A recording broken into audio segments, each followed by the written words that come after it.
Things were hacked, divided, and othered.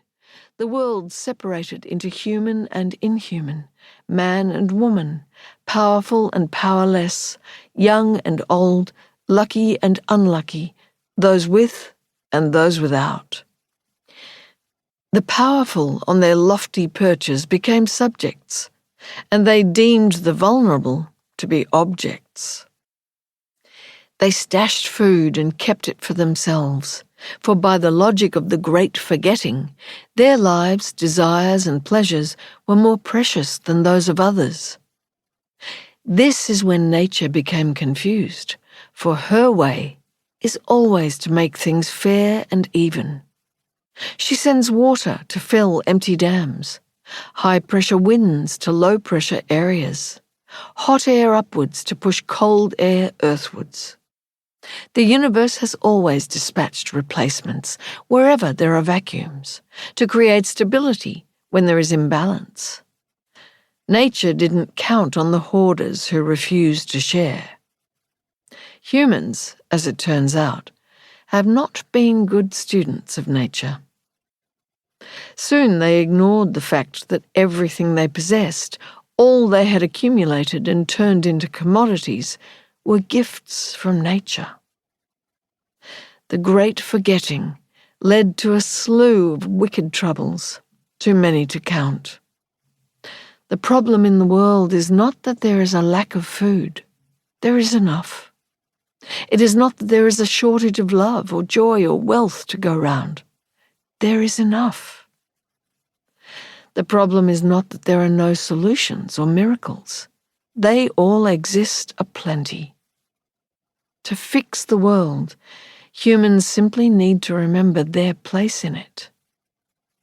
This story is about a small person and a whale who remembered to remember. Chapter 1. In a year buried by history, many, many centuries before you were born, in a hamlet called Villingras, a boy crept through the shadows of the cobbled streets and headed for the ocean beyond the forest. He was accompanied by a Spanish scrub goat called Isabel, around whose neck an old fishing rope was tied so that the two might not be separated. In the pocket of his pants, a ribboned note was tucked. The child's name was Teodoro Benaviste. He had one eye on the left that could see, and an empty eye socket on the right that he kept covered with a small patch of cloth, for it is a lamentable fact that people in possession of two eyes do not appreciate gazing upon those with one, or, even less forgivably, none. His eye had been lost in a dreadful accident I'm sure you are keen to hear about, but you will have to wait for that part of the story. At the moment our tale begins, it was already late afternoon, and the shadows were elongating to graze each chimney, fence, and wall with their long grey fingers. Were it a usual day, Teodoro might have slowed down to watch the buildings turn tea-stained as the sun sank, but this was not a usual day.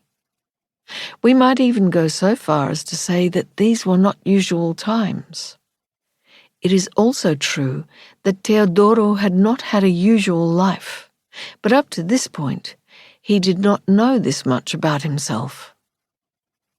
His older sister, Sancia, had given him the clearest of instructions, even though she did so in a feverish sweat, with such a tremble in her hands and a voice so hoarse it had scared the lad cold. Head through the forest towards the ocean. Keep close to the river. Follow the sinking sun to the cliffs of the west. It was enough that Sancia was sending him beyond the front door of their tiny home. That alone was a risky mission. At the mention of the forest, the ocean, and the cliffs of the west, Teodoro's eye grew wide. Both he and Sancia knew this was an act of unimaginable rebellion, not to mention danger. There you will find Malaka. Give her this note. Hand it to her yourself. It is not for your eye.